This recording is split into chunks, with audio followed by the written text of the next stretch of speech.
I was born in the UP, and in a way, the Upper Peninsula informs much of what I write and what I paint.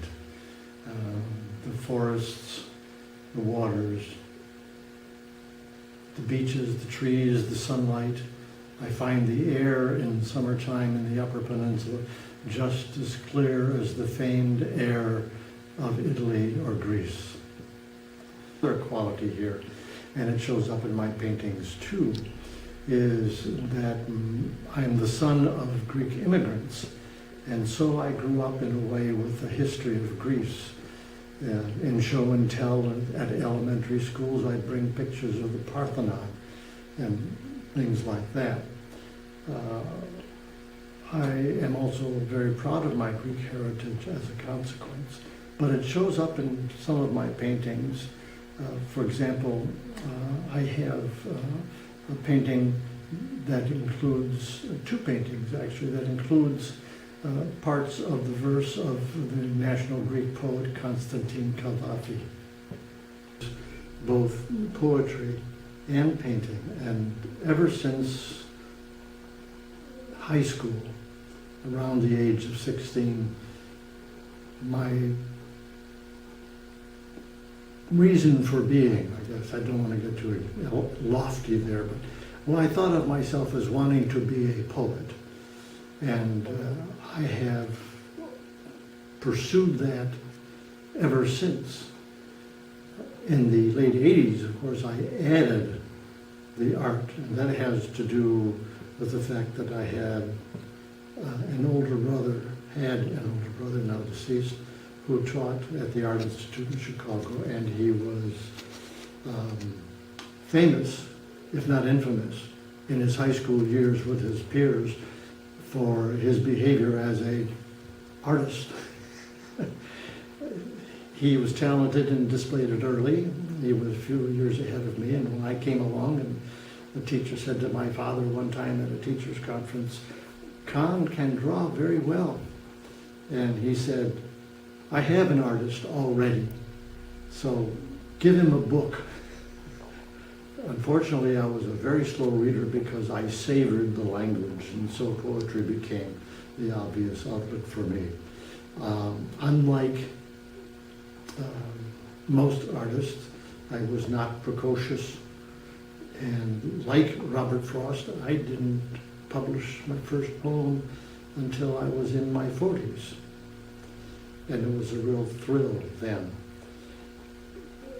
I was teaching actually at Mott College in Flint at the time, and well, no, I wasn't. I was still in graduate school, and one of my professors had taken the poem and brought it to, or taken it to a friend of his who was the editor of a magazine.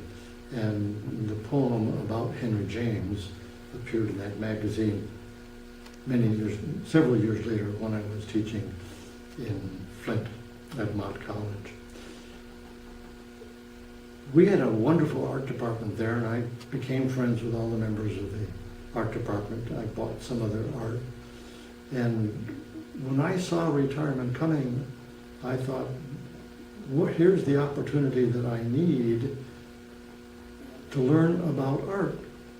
By that time, my older brother had taken a diversion and was no longer painting, but he was in the clay and had made a considerable reputation for himself as a potter. So I decided I was free now to take up painting, and so I started taking all the classes I was able to take at the college. Enough of them, enough hours to constitute a major, even though I didn't probably have all the right courses to take a major. I took classes also at Lansing Community College, and some even here in Jackson Community College, and continued to do life drawing with various groups in Jackson as the years went by, because being able to draw the human figure is important to making art, no matter what kind of art it is that you take, because you learn things in drawing the human figure that are applicable even to making abstract art or landscapes. For example, ideas of foreshortening or movement or composition. So it's a good idea to always keep in practice with life drawing. I'll have to think about what kind of painting I am, which of my paintings I am most proud of. If you look at the paintings that are on display in the Ella currently, is it appropriate to say currently here? Yes. You will see three different themes, or I don't want to call them periods, but what I do is I will explore a certain idea that comes on me, and I will make 3, 4, 5 paintings, and in that process those paintings change and invariably lead to another idea that pokes me in the head and said, look here, and I'll come up with a new idea. Frequently also, after I've gone through my first series and go on to another, I come back sometimes to that. For example, I have a number of paintings of 2, for example. I think the first 2, as you go in the door, they're called glyphs. They are the result of, well, there are 2 others that just like that, and some others where the idea that is in the bottom, that is these glyphs, which are not truly glyphs because they don't make any sense. Well, they do make sense, but they don't make in a literal sense, and literal in the sense of literal. That is, they aren't letters, but they are glyphs. And the surrounding, that which surrounds them in the painting is atmosphere. One, for example, that I no longer own, someone bought it from me, is called desert glyphs because the atmosphere is desert-like. And in that sense, you could call those paintings abstract expressionism or abstract impressionism. Actually, best, I suppose, to stay away from definitions and do what my late dear friend Helmut Goede, who many of you in Jackson knew as an artist, he used to say, when somebody asked him about the painting, he'd say, "It is what it is," which I find now the most satisfactory answer. And I like marzipan an awful lot, and that's because one time a retired art teacher was in my studio and looked at the painting, and I said, "It doesn't have a name yet." So we talked about that for a while, and she said, "Well, if I had a bakery, I'd buy that painting and put it on the wall." And so we started thinking about bakeries, and I said, "Well, how about marzipan?" And she just loved that. On the subject of titling paintings, I don't title my paintings. I don't think of them in terms of titles, because that would get in the way of letting the painting dictate to me what it's going to be.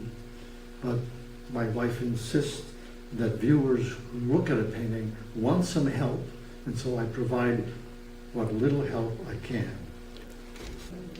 After I said to him, "Oh, I really like that painting," he looked at me and said, "It's not done yet." And I thought about that, and I said, "Well, how can you tell?"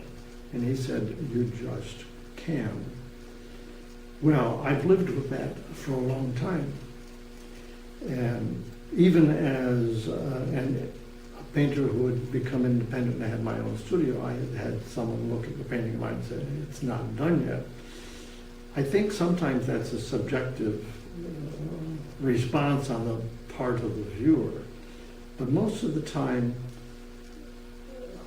an artist will recognize that any further you run into the danger of destroying the painting by putting too much in it. So the least you can get away with, it's kind of like poetry in a sense.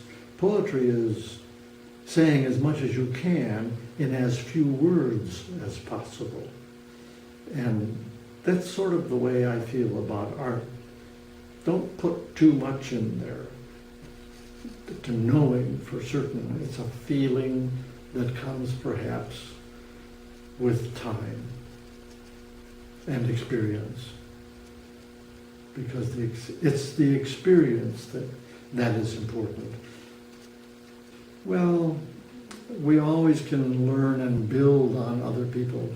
There's nothing that we have, any of us has, I think, that we can't thank somebody else for having helped us learn. Life, there's a certain palette knife, there are different palette knives and they each seem to have a different technique. I used to like big brushes. I don't use the big brushes very often, but I do not like little teeny brushes because I don't like to do that. I like to do what was once called action painting, but I haven't been doing enough of that, and I keep saying to myself, I want to get back to painting, action painting. Yeah.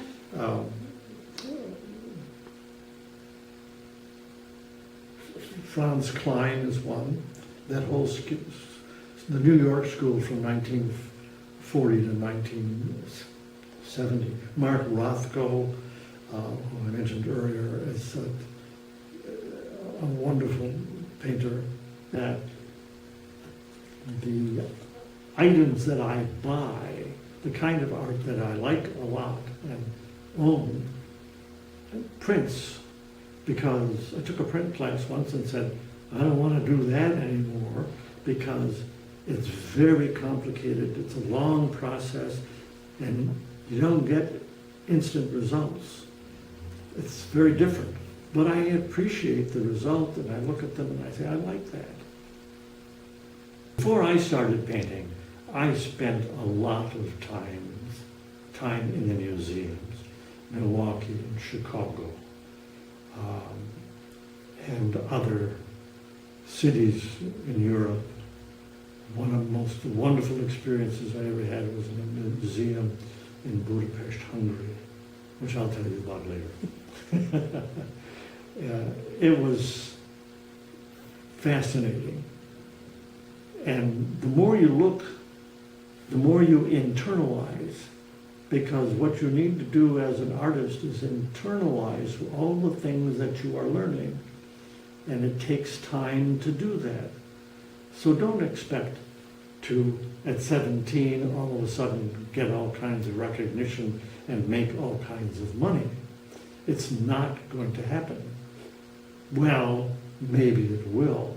My suggestion for anybody who wants to learn to do that is not just pick a good school, but whether it's painting or poetry or any other art, dance, for example, choose your masters well.